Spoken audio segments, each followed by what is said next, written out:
Right then, with little to talk about in the world of the NBA, I think it's time to finally make some videos and talk a little bit about AFC Bournemouth. And while there's plenty to talk about, the new stadium, the signings coming in, Petrovic and Traore, and the players that left in Howson and Kirkes, I think one name that keeps coming up in recent summer windows has been Traore, and that little bit of glimmer of hope that fans have that he could make an impact. But this one I think is a real topic of discussion.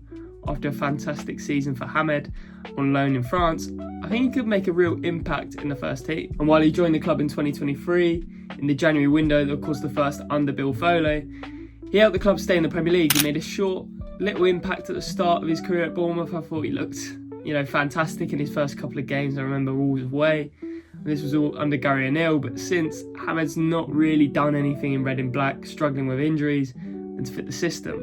And in terms of Traore, I think that has been the main criticism. He is almost a luxury player. He's one of those players who maybe will walk a little bit more than he'll run, but he's got that bit of trickery in his feet where he can pick out a pass, he can nutmeg a defender, and he's just sort of an exciting player for fans to watch. But for someone like Andoni Iraola, who is a very demanding manager physically, he wants his players to run.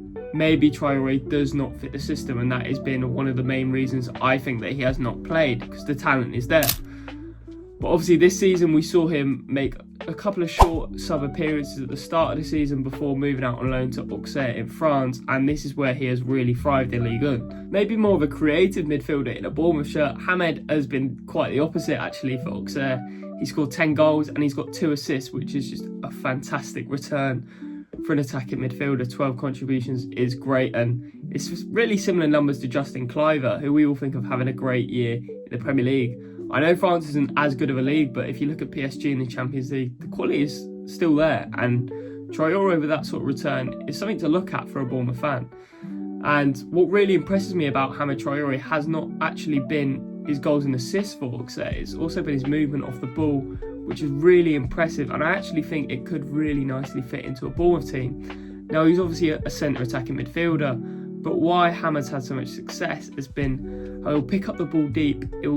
He's almost in a free run role where he'll pick up the ball on the halfway line in the middle, he'll dribble, sort of start a counter-attack, play it out, but he also picks up positions then when they're in the final third on the wing of the opposition, whether that's left or right. Typically on the left, because he's a right-footed player, so he'll often take positions crossing the ball in, cutting inside on his right foot. And I think that's really impressive how he can sort of interchange. We could see something like that with Kluivert. Kluivert is obviously the quicker guy. Maybe in transitions, Kluivert will get in behind on the wing, and Hamed would then slot in through the middle and take up sort of that glue role in the middle of the play. And I understand if you haven't been watching him week in, week out, it might be a little bit difficult to understand sort of what Traore's been doing, but the underlying numbers support him too, where he's been gate crashing.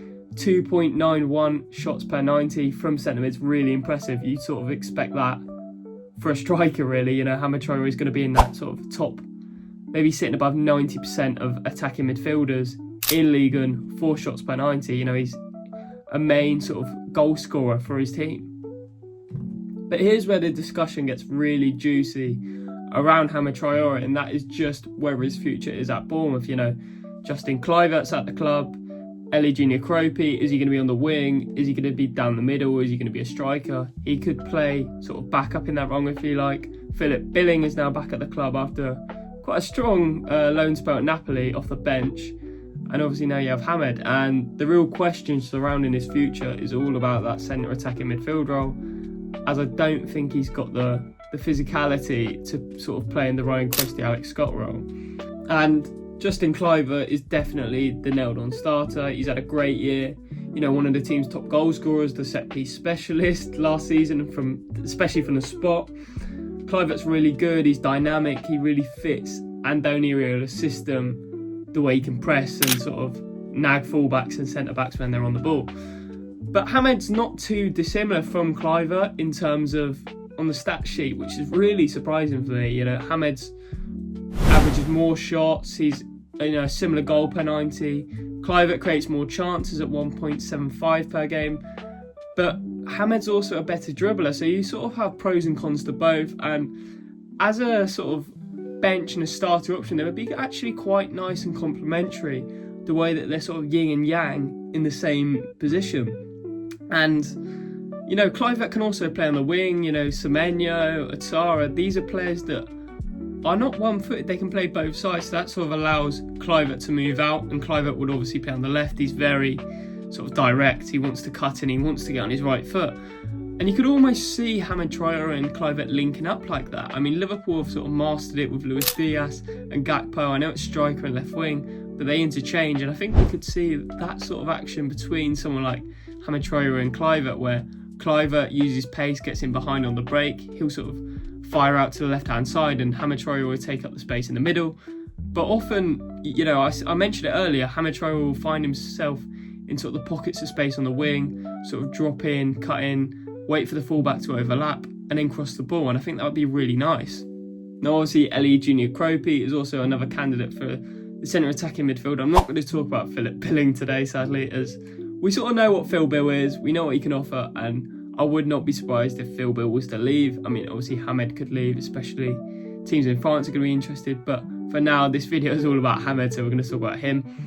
But Kropi is obviously a player that everyone's excited about, especially me, 18 years old, you know, top goal scorer in Ligue 2, just looks like a phenomenal player, can sort of got all the physical attributes as well to fit Andoni Iraola's style, but he's versatile as well. He can play, he's obviously a striker, he can play on the wing as well, but I want to see him in the middle. That is where I would really like to see Elie Junior Kropi, and that is because, you know, he's got the height to play as a number 9, maybe he's a bit skinny frame-wise, but he is 18 at the same time. But I'd really like him in the middle, and that is because of his link-up play. He's really good with his feet. You know, he can take the ball from the halfway line and dribble all the way to the opposition's box. He'll shoot from the edge of the box, and he can sort of ping a pass to and find an assist. And I think his link-up play is exactly why I would love him. Acting as the glue in the middle. He can pass the ball. He can, you know, give 1-2s with Antoine Semenyo. And I think with Evan Nilsson, they're both quick strikers that want to get him behind. Maybe a bit,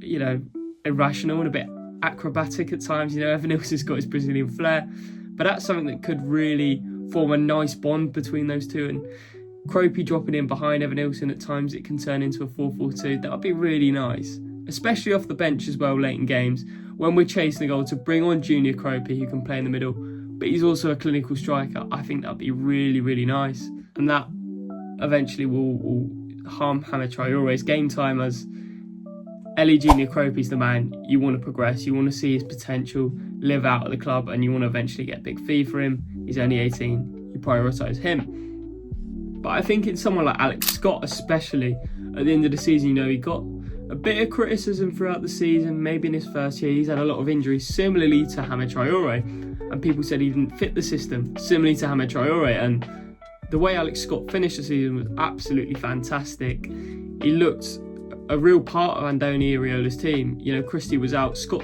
thrived in the number 8 role, and I think going into next season now, there's a lot more excitement about Alex Scott, especially with the eras of how good he was. And that could be Hamid Traore if he gets a really good start. I'm not saying Justin Kluivert's going to get injured. I do not want to jinx it.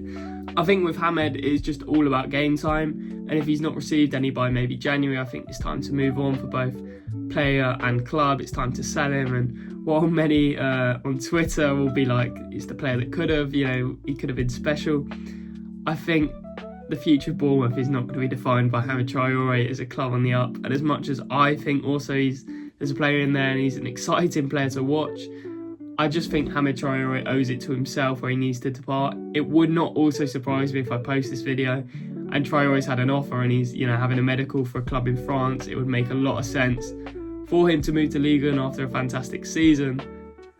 But I'm really hoping that maybe Traore's future is in the Premier League and he can make a big impact for Bournemouth next year. Right, that is the end of my first video talking a bit about Bournemouth and football. And while I talk a little bit about sports across the pond on this channel, I have done, I think from my work on X and Twitter, it's finally time to do some content on the Cherries. And I've got a few videos coming soon. Elie Junior Kropi, what sort of player is he going to be, his potential. And a little video, if the club haven't signed anyone, on some wingers that they could bring in. I think it's a real position of, you know, that needs to be looked at in this transfer window. And, you know, Bakayoko was rumoured a little bit. That would have been a great signing, but he looks set for RB Leipzig. So I'm going to have a look at a couple of replacements, maybe 3 players that the Cherries could bring into partner Antoine Semenyo on the wing. But if you've enjoyed the video, make sure to like, comment, subscribe, and check out my work on X as always. Alright, I'm out.